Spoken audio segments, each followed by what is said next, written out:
aprovechando eso, tampoco ha subido la clase 1. Sí, pero la tengo grabada. Voy a subir las dos hoy día. Gracias. Ya, entonces decía que aquí estamos hablando del proceso de evaluación del proyecto. Y este proceso generalmente se distingue en 4 etapas que son de menor a mayor profundidad, ¿ya? Entonces tenemos la etapa de idea, la de perfil, prefactibilidad y factibilidad, ¿ya? Entonces la lógica de esto es que cuando uno tiene recién la idea de un proyecto y quiere saber, ¿no es cierto?, si es que es bueno y por lo tanto si conviene seguir estudiándolo, hace un estudio de idea, ¿ya? Y después pasa, si después de este estudio de idea se convence de que podría ser un buen proyecto, entonces hace un estudio más profundo, ¿ya? Que es lo que llamamos perfil, y así sucesivamente hasta lo que es factibilidad. ¿Ya? Entonces las diferencias entre estas 4 etapas son, como digo, simplemente el nivel de profundidad con lo que uno estudia el proyecto.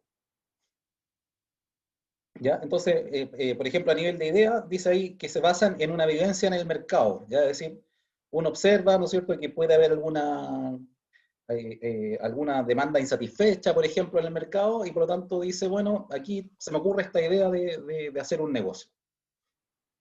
¿Ya? Ponerle un ejemplo, pensando un poco en los proyectos que se evaluaron el semestre pasado, por ejemplo, alguna persona, algún grupo dijo, bueno, estamos en un mundo que cada vez se preocupa más del medio ambiente, el reciclaje, ¿ya? Y entonces pensaron en que sería una buena idea hacer zapatos con materiales reciclables, ¿no? Y eso podría tener una cierta demanda en el mercado. ¿Ya? Hay otro que dijo, bueno, vemos que una necesidad que tienen las familias es que es contar con alguien que periódicamente le haga el aseo en la casa, pero a lo mejor no tiene los recursos o la confianza en alguien, digamos, para mantenerlo tiempo completo dentro de su casa, entonces vamos a crear una empresa que a la cual uno contrata para que haga el aseo en la casa, en fin. ¿Ya? Entonces, una vivencia y aparece una idea de proyecto. ¿Ya? Entonces, en esta etapa lo que uno hace normalmente es un análisis FODA, ¿no es cierto?, de fortaleza, oportunidades, debilidades y amenazas. ¿Ya? Y diseña un poquito el proyecto siguiendo el modelo Canvas, ¿ah? Que vamos a utilizarlo durante este curso. Si después de este análisis de idea uno dice, sí, en realidad puede ser una buena idea, ¿ya? Entonces va a ser una siguiente etapa que es el estudio de perfil. ¿Ya? Entonces en el estudio de perfil uno empieza ya a estimar, ¿no es cierto?, con un poco más de precisión los beneficios y costos del proyecto, normalmente basándose en información que ya existe, ¿no? Por ejemplo, podemos usar estadísticas del mercado en donde estamos, estadísticas que pueden existir, información pública de ventas por sector económico, en fin. ¿Ya? Se estudia con un poquito más de detención, ¿ah? Lo mismo por el lado de los costos, ¿ya? Y se concluye. Perdón, ¿Sí? Perdón, ¿quién? No escuché.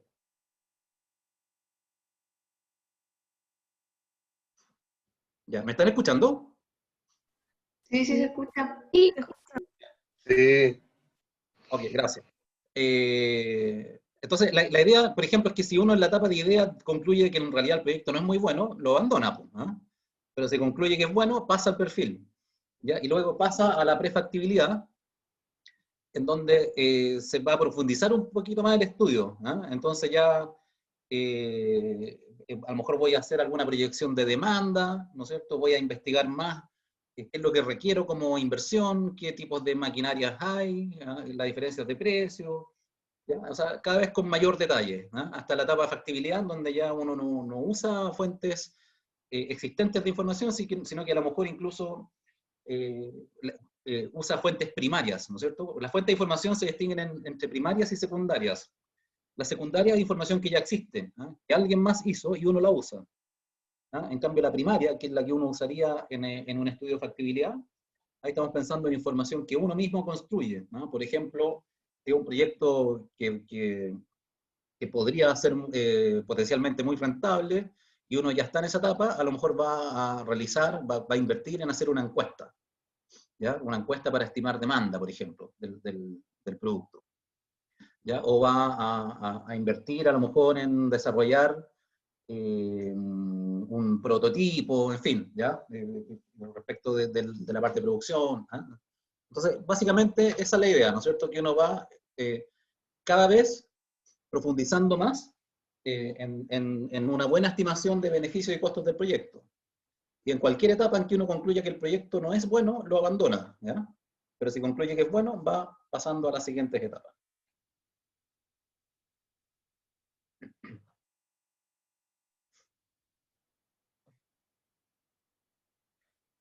Bueno, y después de que... ¿Sí? Una consulta aquí, el modelo Canvas. Ya, mire, es un modelo en el cual uno va desarrollando la estrategia del negocio, ¿ya? En donde decide cuál es el propósito, cómo agrega valor tu proyecto, ¿ah? En qué sentido agrega valor, y vas mirando después por el lado de la demanda, quiénes son los demandantes de tu producto, por el lado de la oferta, quiénes son tus proveedores, ¿ah? Cuáles son las competencias claves que tienes que tener, los procesos clave, etc. ¿Ya? Eso normalmente nosotros le entregamos una lectura sobre el modelo Canvas y también lo ven en la clase auxiliar. ¿Ya? Es una metodología para desarrollar la idea de negocio, ¿ya? Preocupándose de todas las aristas claves que hay que tener en mente.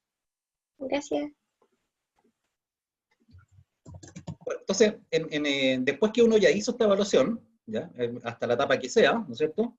Pero decide que lo va a realizar el proyecto, entonces viene la etapa de la materialización de la inversión. ¿Ya? Materializar la inversión significa realizar las inversiones que son claves para poder echar a andar el proyecto. ¿Ya? Entonces, ahí por ejemplo dice gestión del CAPEX. ¿Ah? Aquí es lo que es eso, es la gestión de las inversiones de capital fijo que hay que hacer. ¿Ya? O sea, en el fondo, ¿qué inversiones tengo que realizar? ¿Ah? Voy a comprar terreno, voy a comprar inmuebles, voy a invertir en maquinaria, voy a construir, ¿ya? Y todo eso, ¿no es cierto?, tiene una gestión. ¿Ya? Hay un plan de ejecución y organización del proyecto, ¿ah? A través de una carta GAN, ¿no es cierto?, que es donde uno define las etapas que va a tener el proyecto y cuánto tiempo requiere cada una de esas etapas. ¿Ah? El camino crítico de la actividad, ¿no es cierto?, qué actividades voy a desarrollar, en qué secuencia, etcétera. ¿Ya? Ahí estamos hablando de la materialización, que por lo demás no es parte de este curso, ¿no es cierto? Este curso aborda el tema de la evaluación, es decir, lo que vimos antes. Y después que uno materializa la inversión, viene entonces la etapa de la operación. ¿Ya? Echar a andar el proyecto, ¿ah? Empezar a producir, ¿no es cierto?, y incurrir en los gastos del proyecto y a generar los beneficios. ¿Ya? Entonces, ahí abajo planteo una pregunta: ¿qué sucede con la información y la incertidumbre a medida que avanzamos en este ciclo? ¿Ya? Entonces, la lógica, si vuelvo un poquito atrás, es que a medida que uno avanza desde idea, perfil, prefactibilidad, factibilidad, va generando cada vez más información, ¿ya? Y por lo tanto, en términos de incertidumbre, cuando yo estoy analizando la idea, esta primera etapa, lo más probable es que tenga muchas incertidumbres, ¿eh? No voy a tener una estimación muy buena de cuánto puedo vender, de cuál va a ser la demanda, ni de cuáles van a ser mis costos, ¿verdad? Y a medida que voy avanzando en etapas, como voy consiguiendo mejor información para hacer mis estimaciones, entonces voy acotando esa incertidumbre. ¿Ya? Más información implica más certidumbre. ¿Ya? Obviamente, aunque uno llegue a la etapa de factibilidad, siempre va a haber incertidumbre, ¿no? Porque es imposible predecir lo que va a ocurrir en el futuro, ¿no?, durante la ejecución del proyecto. ¿No? Pero la idea es que uno va invirtiendo más en la etapa de evaluación para justamente ir reduciendo esas incertidumbres.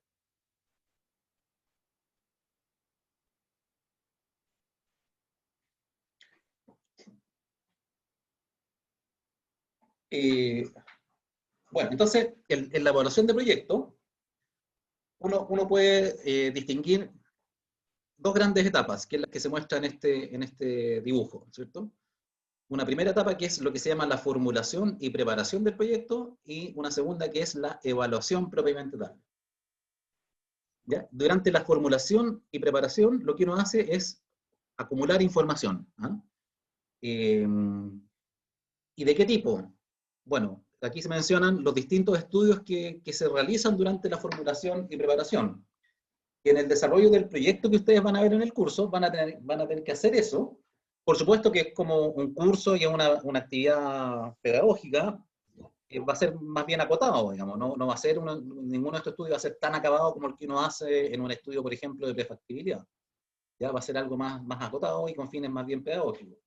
¿Ya? Pero dentro de esos estudios de formulación y preparación, uno lo que hace es primero un estudio de mercado, de lo que se llama la viabilidad comercial del proyecto.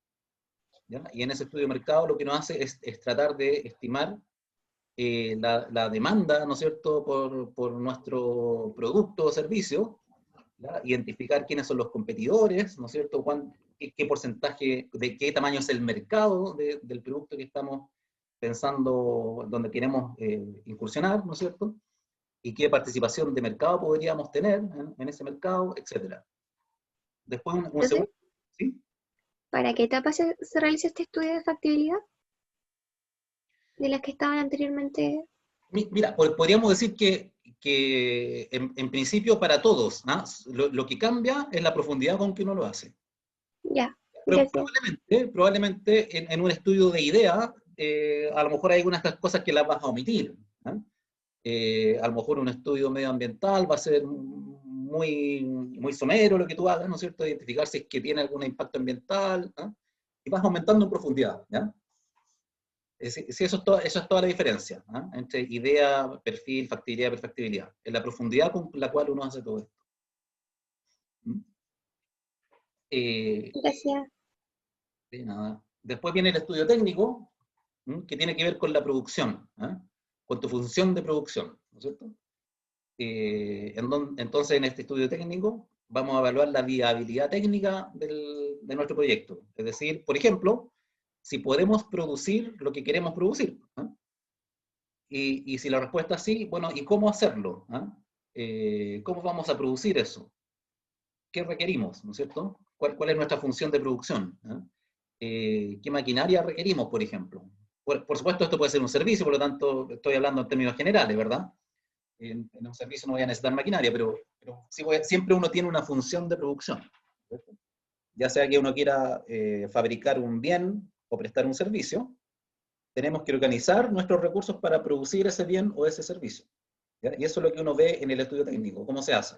Entonces, si estamos fabricando algún bien, ¿ya? Entonces tenemos que definir un proceso de producción, ¿ah? Con diferentes etapas, y qué inversión requiero en cada etapa, qué maquinarias voy a tener en cada etapa, qué tipo de profesionales, trabajadores necesito, ¿ah? Para esa producción.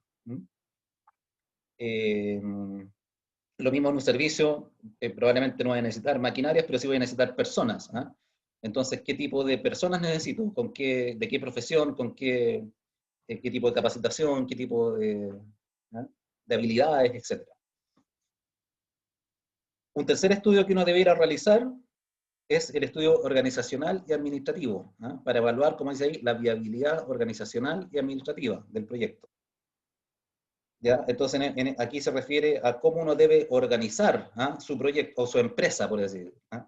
¿Qué áreas necesitamos? Ya, necesito a lo mejor un área de producción, ¿ah? Que va a estar a cargo de un gerente, pero además voy a necesitar jefes de distintos departamentos, ¿ya? Voy a necesitar un área comercial, ¿ah? A lo mejor voy a requerir locales de venta, en fin, ¿ya? La parte de la estructura organizacional, ¿ah? Y administrativa para llevar a cabo el proyecto, ¿ya? También vamos a necesitar un estudio legal, ¿ya? Y en el ámbito legal, ¿no es cierto?, hay una serie de cuestiones, por ejemplo, qué estructura legal va a tener nuestra organización, la que ejecute este proyecto. Vamos a conformar una sociedad, ¿ya? Pero ¿qué tipo de sociedad? Una sociedad de personas, una sociedad anónima, sociedad por acciones, ¿ya? O va a ser una empresa individual de responsabilidad limitada, ¿ya? Etcétera. Después, en el ámbito tributario, ¿ya? ¿Qué impuestos vamos a tener que pagar por hacer este proyecto? ¿Ya? Nuestro producto está afecto a IVA o exento de IVA. ¿Qué pasa con el impuesto a la renta? ¿Qué impuesto a la renta vamos a tener que pagar? ¿En qué régimen vamos a quedar? En fin. después algunos ¿Profe? permisos que existen, ¿sí? Por ejemplo, los estatutos caerían en el estudio organizacional y administrativo, por ejemplo, más que en el estudio legal. ¿El ¿Cuál? estatuto de una empresa o organización? Eh, sí, lo que pasa es que acá, mira, puede ser, depende cómo uno lo afina. Yo, cuando estaba hablando de estudio organizacional, estaba pensando más bien en cómo se organiza internamente la empresa, las funciones dentro de la empresa. ¿Ya? Pero puede ser que uno lo viera ahí también, la estructura organizacional. ¿Ya? Lo importante es hacerlo. ¿Ya? Donde lo clasifica, me da un poco lo mismo. ¿Ya? Pero no sé si entendiste, o sea, en el fondo organizacional también se refiere a cómo se estructura la organización internamente, ¿cierto? En cuántas gerencias, cuántos departamentos, qué funciones hacen las distintas personas, ¿ya? Es más estamos orientados a ese lado. Perfecto. En el legal también hay que ver, hay ciertos permisos que se requieren en ciertas actividades. ¿Ya? Por ejemplo, si ustedes están pensando en desarrollar la idea de algún proyecto que vende alimentos, ¿ya? Entonces hay que tener claridad de que eso requiere ciertos permisos sanitarios, ¿no? Que uno tiene que pedirle al Ministerio de Salud. ¿Ya? En general, toda actividad necesita pagar patentes municipales, ¿ya?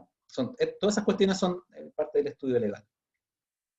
¿Ya? Y también el estudio medioambiental. ¿Ya? Hay proyectos que a veces no tienen que hacer estudio medioambiental. ¿Ya? Hay muchas actividades, por ejemplo, cuestiones más bien de equipo profesional, ¿no es cierto? Muchas veces no tienen impacto medioambiental, pero hay otras actividades que sí tienen impacto medioambiental y entonces hay que cumplir ciertos requerimientos de exigencias ambientales. ¿Ya? Y a lo mejor hay que hacer un estudio, lo que se llama un estudio de impacto ambiental, que es una obligación legal. ¿Ya? Entonces va a depender también del proyecto la importancia o relevancia de estos estudios. ¿Ya? Normalmente en todos uno va a tener que hacer un estudio de mercado sí o sí, ¿no es cierto? Y un estudio técnico, ¿ya? Y también organizacional. ¿Ya? Pero la parte legal y medioambiental puede ser más o menos profunda dependiendo del proyecto de que se trate. ¿Ya? Entonces, por ejemplo, cualquier proyecto que emita contaminantes va a requerir de un estudio más profundo medioambiental, ¿no? Incluso como obligación legal. Bueno, y después que uno tiene estos estudios, entonces viene... Profe, ¿Sí? me surge una duda porque esto se tiene que hacer obviamente antes de la creación de la empresa y si uno no tiene alguna persona experta en un estudio para hacer un estudio legal o un estudio medioambiental, habría que contratar a alguien que se especialice en el estudio medioambiental o legal. ¿Cómo sería eso? O a nosotros nos van a dar una base sobre eso. ¿Cómo es? O sea, en general, cuando uno está haciendo un estudio ya en etapa de prefactibilidad o factibilidad, es muy probable que tenga que contratar especialistas para hacer esos estudios. Ya, sin duda. ¿Ah? Hay empresas que se dedican a prestar asesoría en temas medioambientales, por ejemplo. ¿Ya? O cuando tú quieres conformar una sociedad de cierto tipo, también hay especialistas que hacen eso, digamos. Pero es importante que distingamos entre la etapa de formulación y preparación y la etapa de ejecución. Perdón, formulación, preparación y evaluación respecto de la ejecución. Obviamente, yo antes en la etapa de evaluación, no voy a conformar ninguna sociedad, digamos. ¿Ah? Simplemente voy a estudiar cuáles son las alternativas y cuál me conviene. ¿Ya? Pero sí, respondiendo a tu pregunta, es cuando quiero ejecutar el proyecto, cuando digo, sí, en realidad es un proyecto rentable, lo vamos a hacer. Entonces, claro, ahí uno puede contratar muchos servicios. Pero también en la etapa de formulación, preparación y evaluación, uno puede subcontratar algunas de estas tareas. ¿Ya? Ahora, por supuesto, depende del nivel de profundidad. Normalmente en un estudio de idea o de perfil, uno no contrata estudios, sino que opera más bien con los datos que existen, ¿ya? Y con el conocimiento que tiene la gente que está estudiando el proyecto. ¿Ah? Pero en la etapa de prefactibilidad y factibilidad, uno puede recurrir a profesionales, digamos, para apoyarse en estas estimaciones, en estas proyecciones. No sé si te quedó clara mi respuesta. Sí, perfecto, ok.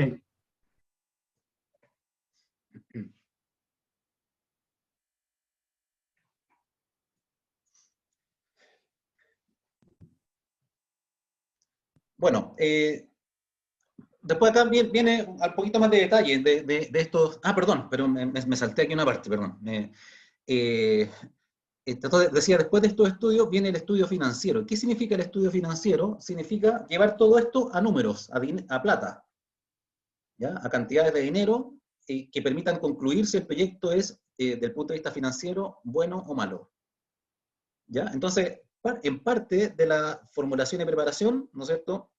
Aquí arriba dice, vamos a obtener, analizar y crear información, y en base a eso vamos a hacer un flujo de caja. ¿Ya? Entonces, el estudio financiero, ¿no es cierto?, ¿en qué consiste? Consiste primero en llevar todos estos estudios a dinero, digamos, transformarlo en cantidades expresadas en dinero, y con ello vamos a construir un flujo de caja. ¿Qué significa un flujo de caja? Vamos a ver un capítulo específico del flujo de caja, pero significa especificar, ¿no es cierto?, cuáles son, y medido en dinero, como digo, todos los ingresos de un proyecto de inversión y todos los egresos de un proyecto de inversión. ¿Ah? De tal manera de, por diferencia, ingresos menos egresos, obtener el beneficio neto, digamos, ¿ah? En términos de dinero, ¿ah? El flujo de caja neto, como se llama. ¿Ya? Entonces, este estudio financiero, por eso es que está todo este cuadradito abarcando tanto formulación y preparación como evaluación, porque, como digo, consiste en llevar todos estos estudios a plata, expresarlo en plata, con eso construir un flujo de caja. ¿O vamos a comprar más? Oh, menos mal, el helado da lo mismo, al cuento no le importa eso.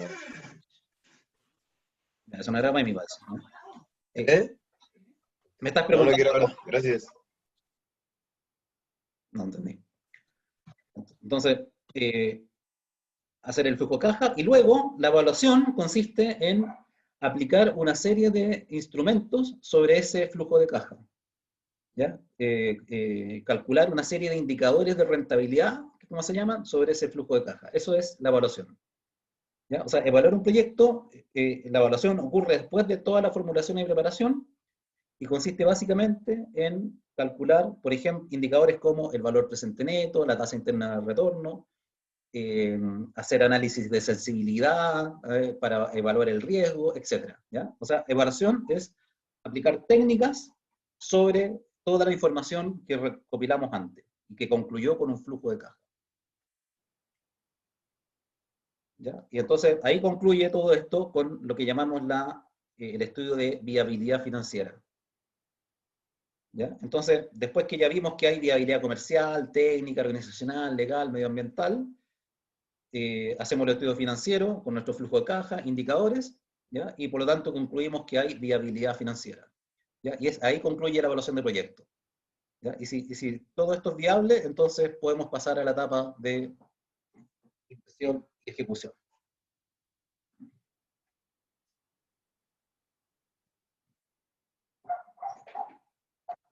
¿Ya? Bueno, después acá tenemos una serie de estudios que son que ya los mencionamos, pero está un poquito más en detalle qué cosas hace. Por ejemplo, en el estudio de mercado dice, bueno, nuestro objetivo acá en el estudio de mercado es determinar cuáles van a ser los ingresos del proyecto.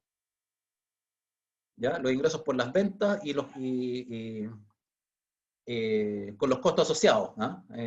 Por esas ventas. Entonces aquí uno estudia quiénes son los potenciales consumidores, ¿ah? Y en base a eso cuál podría ser la demanda del proyecto, típicamente cuál es la demanda actual, ¿ah? Si es que es un mercado que ya existe y nosotros simplemente estamos entrando ahí como un nuevo oferente, entonces va a haber una demanda actual y una proyectada. ¿Ya? Vamos a analizar la competencia, ¿ah?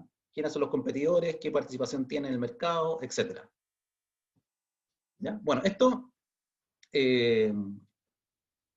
lo voy a dejar para que ustedes lo revisen con más detenimiento en la lectura que les dejé. ¿Ya? No voy a profundizar mucho acá. Recuerden que esto es más bien una introducción, ¿ya?, a todo lo que vamos a ir viendo después en el curso. ¿Ya? El estudio técnico, como dije antes, ¿no es cierto?, es básicamente determinar la función de producción, qué tecnología voy a necesitar, qué mano de obra, si especializada, no especializada, etc. ¿Ya? En el estudio organizacional, ¿ah?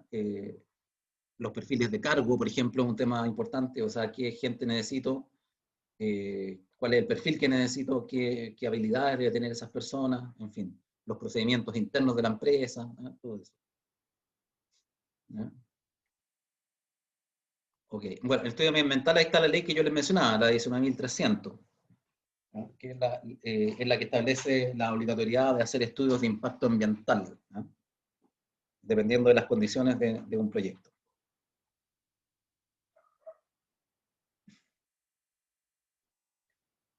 Ok. Entonces, con eso damos por concluida esta introducción a la preparación y evaluación de proyectos. Y voy a proyectar ahora lo siguiente.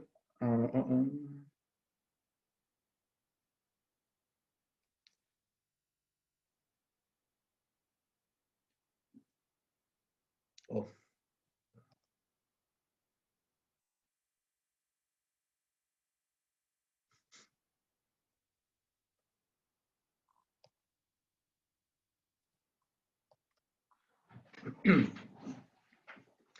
Ya, entonces, aquí vamos a comenzar ahora con lo que formalmente es como el capítulo 1 del contenido que ustedes tienen en el programa.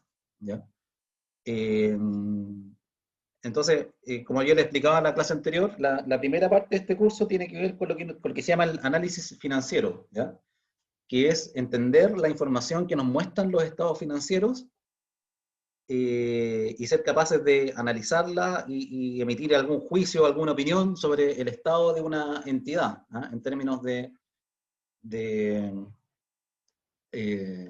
cómo se encuentra económica y financieramente una entidad, ¿ah? Entonces,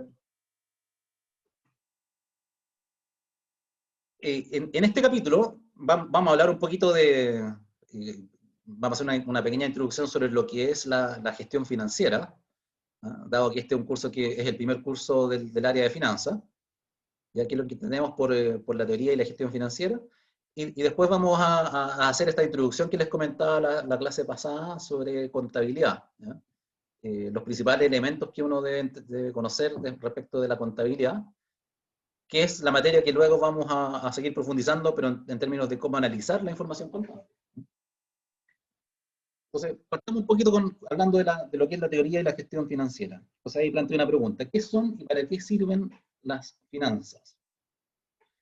¿Ya? Entonces, bueno, la idea, ¿no es cierto? Esta pregunta uno la puede responder a nivel micro o a nivel macro, ¿ya? Entonces, en este curso nos interesa más bien el nivel micro, o sea, a nivel de una empresa, de una organización, ¿ya? Entonces, desde ese punto de vista, de una empresa,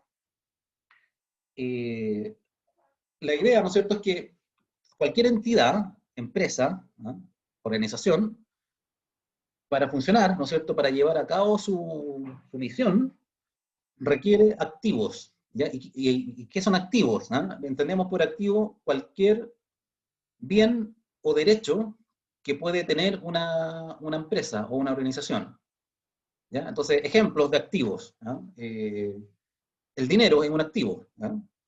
Pero también una maquinaria, un computador, un vehículo, ¿ya? Una marca, ¿ah?, que uno compra, ¿ah?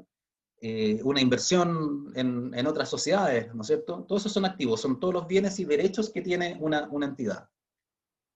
¿Ya? Entonces, lógicamente, cualquier entidad para poder funcionar requiere activos. Si yo no tengo activos, entonces no tengo nada, ¿ya?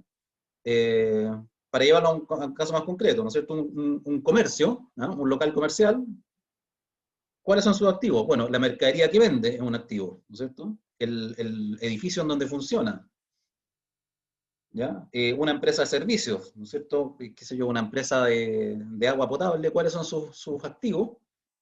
Bueno, todas las instalaciones que requiere para distribuir el agua potable, por ejemplo, ¿ya? El capital de trabajo que necesita para operar, en fin, ¿ya? Entonces, para obtener estos activos, se requiere financiamiento, ¿ya? ¿Cómo uno puede financiar la compra de activos? Bueno, puede financiarla por dos grandes vías, ¿no es cierto? Con el aporte de capital que hacen los dueños del negocio o de la empresa, o bien endeudándose, ¿no? Esas son las dos grandes fuentes de financiamiento: capital propio o deuda. Entonces, de ese punto de vista, dado que las empresas requieren activos y los activos hay que financiarlos, entonces lo que hace la teoría financiera es entregarnos ciertos modelos y herramientas que nos permiten apoyar la toma de decisiones relevantes como son en qué activos invertir, cuánto voy a invertir en cada activo, ¿ya? Y de dónde voy a conseguir los fondos necesarios para financiar esa inversión, ¿ya? Esas son las respuestas que nos da la finanza o la teoría financiera, ¿ya? Decidir en qué invierto, cuánto invierto y cómo financio mi inversión, ¿ya? Eso es en pocas palabras.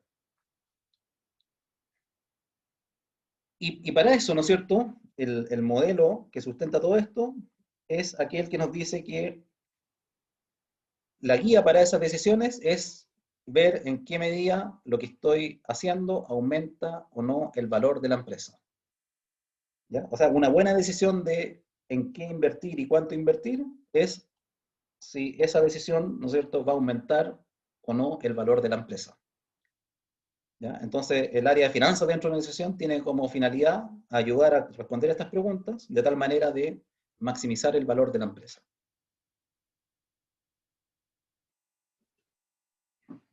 Ahora, también yo decía, esto se puede ver a nivel macro, ¿ah? Pero este nivel macro está más bien en el ámbito de la macroeconomía, ¿no es cierto?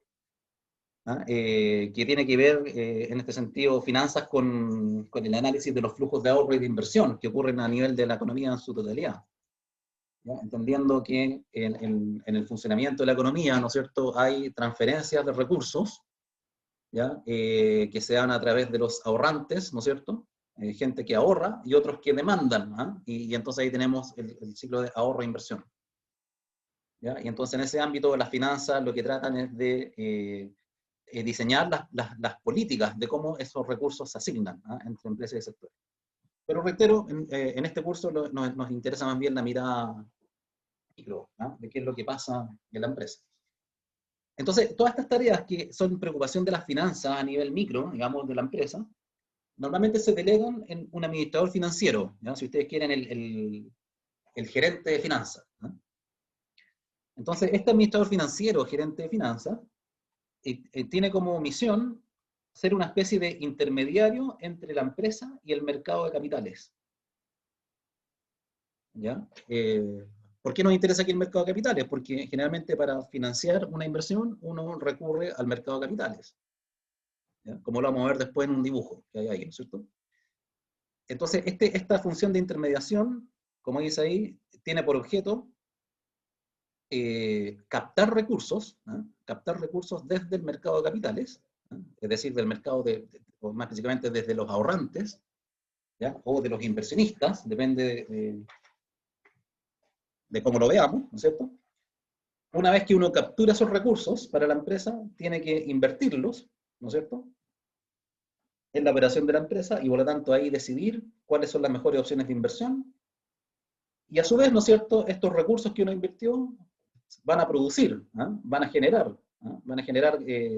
ganancias, utilidades, y por lo tanto hay que gestionar lo que uno hace con esos rendimientos o ganancias o utilidades que generan esos activos, ¿ya? Y ahí básicamente la pregunta de la finanza es, ¿cuánto de esa ganancia la reinvierto en la misma empresa, en el mismo negocio, y cuánto lo distribuyo como una manera de retribuir a estos inversionistas, ¿no?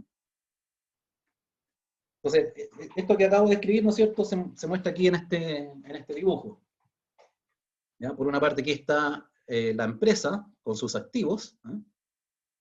Acá al otro extremo está el mercado de capitales, y aquí está el gerente de finanzas actuando como intermediario,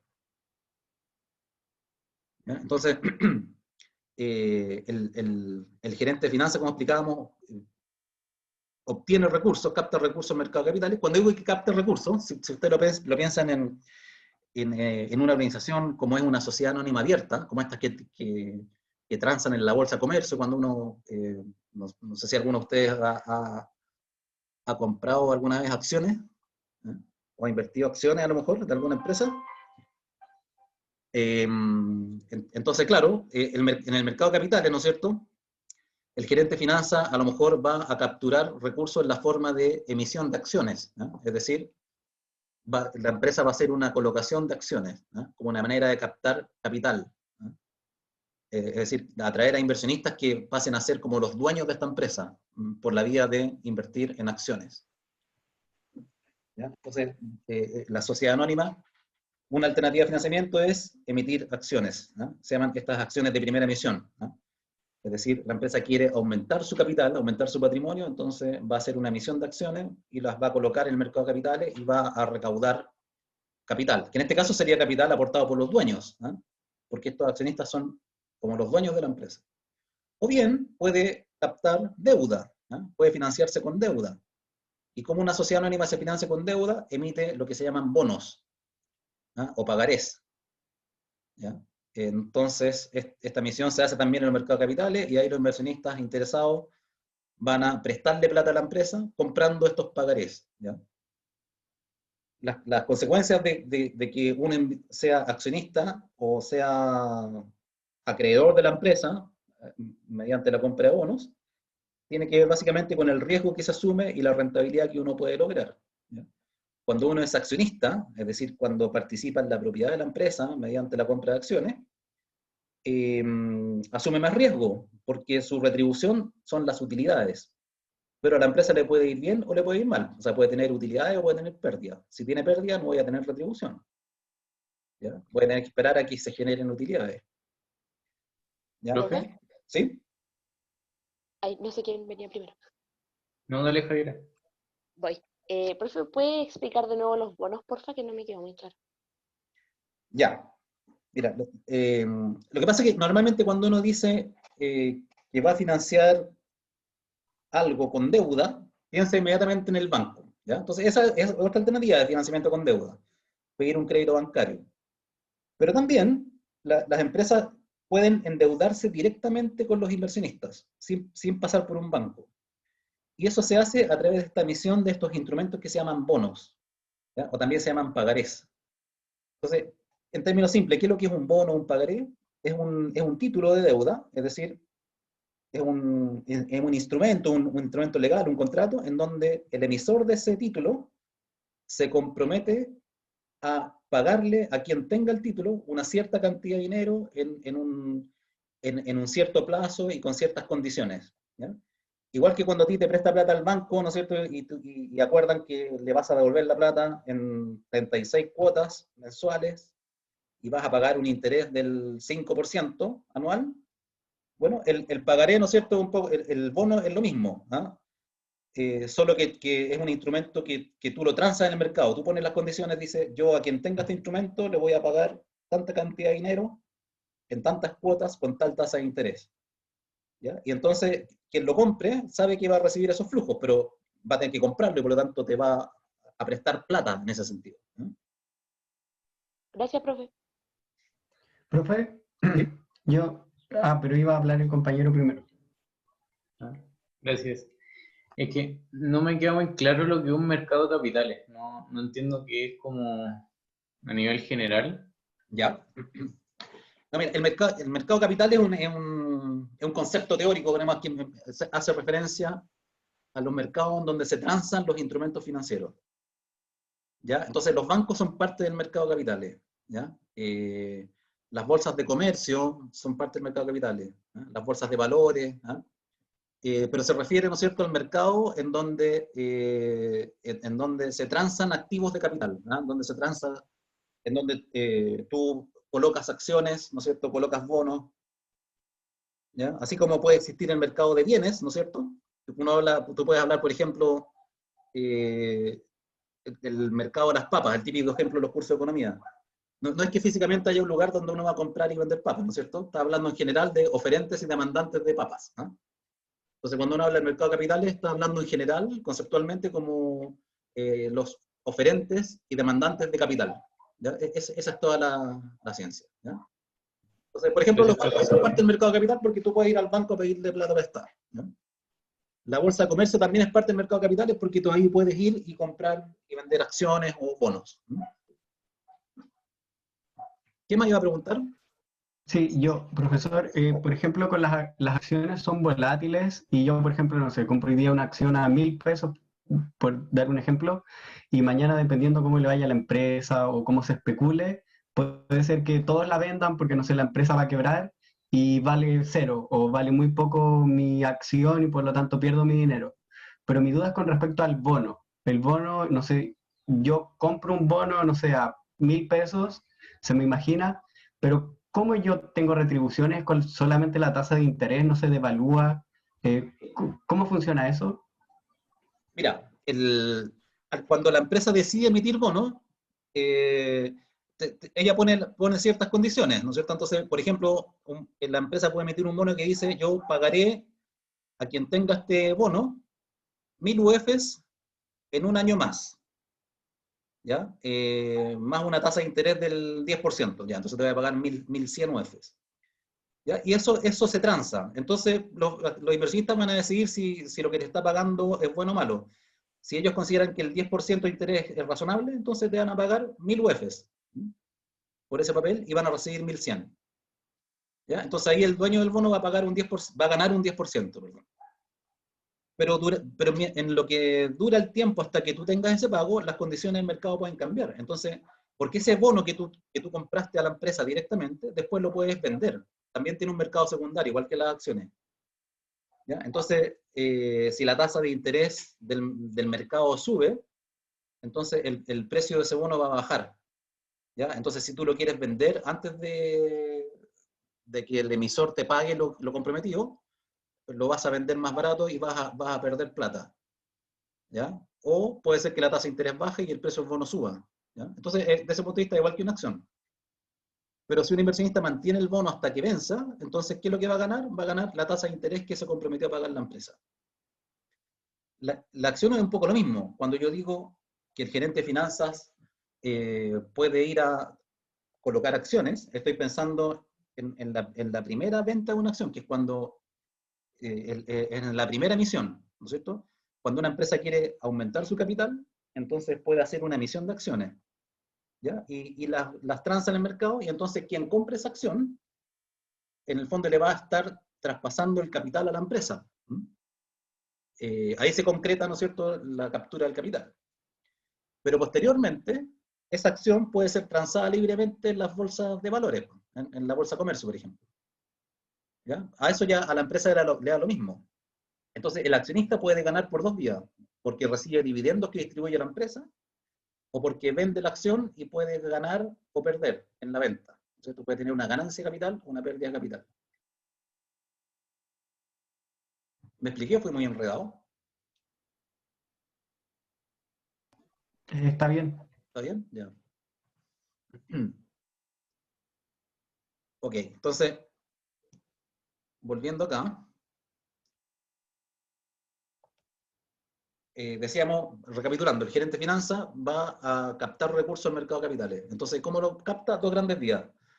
O hace que la empresa coloque acciones, ¿no es cierto? Y captura, en el fondo, capital. Esos compradores van a ser dueños de la empresa, por así decirlo. O bien coloca bonos, o también digamos que puede ir al banco a pedir un préstamo, que es la otra manera, y entonces va a capturar recursos, pero por la vía de deuda. ¿Ya? Entonces decíamos, cuando uno es dueño de acción, recibe ganancias o recibe rentabilidad por los dividendos que pague la empresa, o por una eventual ganancia capital al vender la acción. ¿Ya? Y por lo tanto es más riesgosa porque las ganancias, uno no sabe cuáles van a ser las ganancias. En cambio, ¿Profe? ¿sí? ¿Qué hace como que una empresa prefiera como emitir bonos o prefiera emitir acciones? ¿Qué le hace decidir cuál emitir? Ya, esa es una buena pregunta, que la teoría financiera, como lo vamos a ver en su momento, dice que hay una conveniencia de emitir deuda porque la emisión de deuda tiene lo que se llama un escudo tributario. ¿Ya? Mira, si bien en resumen, pero después espero poder verlo con más detalle. Digamos que si en el mundo no existieran impuestos a las empresas, daría exactamente lo mismo. Cuánto tú financias con deuda o con capital. ¿Ya? Pero como existen impuestos, entonces hay un beneficio de endeudarse hasta cierto nivel. Porque mientras más se endeuda la empresa, más riesgosa se vuelve. ¿ya? Y si es más riesgosa, entonces tiene más probabilidades de quebrar finalmente, ¿ya? Y quebrar significa que hay costos de quebrar, ¿ya? Entonces, en teoría, existe una relación óptima de cuánto te financias con deuda y cuánto con capital, ¿ya? En teoría, porque en la práctica nadie tiene la fórmula mágica para decirlo. Entonces, en la práctica, las empresas van a decidir cuánto se endeudan en función del riesgo que quieren asumir y de la independencia que quieran tener desde el punto de vista financiero, ¿ya? Eso es lo que te digo por ahora, pero después vamos a profundizar más en ese tema. Gracias. Y bueno, y complementando lo que estaba diciendo, entonces la segunda forma que es con los bonos, y tener bonos es menos riesgoso, es más seguro porque uno tiene una renta, por así decir, media fija, digamos, que es la tasa de interés. Ahora también está el riesgo que la empresa no pueda pagarte, ¿ya? Y pierdes porque la empresa no te paga, ¿ya? Pero es menos riesgoso. Bueno, entonces, ya, fuimos al mercado, capturamos recursos, luego tenemos que invertir esos recursos. Probablemente la decisión de invertir la teníamos de antes, ¿eh? Lo lógico es que uno primero sabe qué quiere hacer y va a pedir plata, ¿ya? Pero siguiendo la secuencia del dibujo, digamos, después que capturé los recursos, invierto, ¿ya? Entonces ahí el gerente de finanzas apoya la decisión de inversión, ¿eh? Justamente a través de la evaluación de proyectos, podríamos decir, ¿eh? Con la evaluación de proyectos, ¿no es cierto?, él va a decir, mire, esta inversión es buena o esta inversión es mala, ¿ya? Esa inversión va a generar rendimiento, ¿eh? Es decir, va a generar ganancias para la empresa, uno espera. También puede generar pérdidas, pero uno espera que genere ganancias. Y por lo tanto, después el gerente de finanzas va a ayudar a decidir qué hacemos con esas ganancias, ¿ya? Entonces estamos acá, ¿ya? Entonces, una parte de esas ganancias va a ir a retribuir a los inversionistas, es decir, la vamos a usar para pagarle los intereses al tenedor del bono y las amortizaciones del capital, o vamos a utilizarlas para repartirle dividendos a quienes tengan acciones de la empresa, pero también otra parte, ¿no es cierto?, de la utilidad la vamos a reinvertir, ¿ya? La vamos a reinvertir.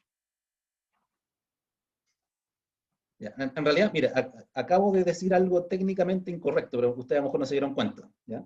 En realidad, el rendimiento, cuando uno habla de la utilidad tiene dos fines nomás: o se le pago dividendos al mercado, a los dueños de las acciones, o la reinvierto, ¿ya? ¿Por qué digo eso? Porque en realidad el pago del interés o la amortización al dueño del bono, eso hay que hacerlo sí o sí, no es una decisión, ¿ya? Y de hecho ya se sacó de la utilidad, ¿ya? El concepto de utilidad de la empresa ya tiene restado los intereses que uno le paga a los dueños de los bonos, ¿ya? Es una cuestión técnica nomás, pero no se preocupen, después lo vamos a ver en su momento, ¿ya? Entonces esa es la función del administrador financiero, ¿ya?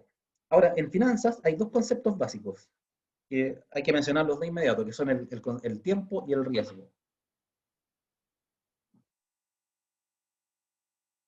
Por el lado del tiempo, aquí la frase que ustedes tienen que saber y repetir, digamos, es que un peso hoy vale más que un peso mañana, ¿ya? Un peso hoy vale más que un peso mañana, ¿ya?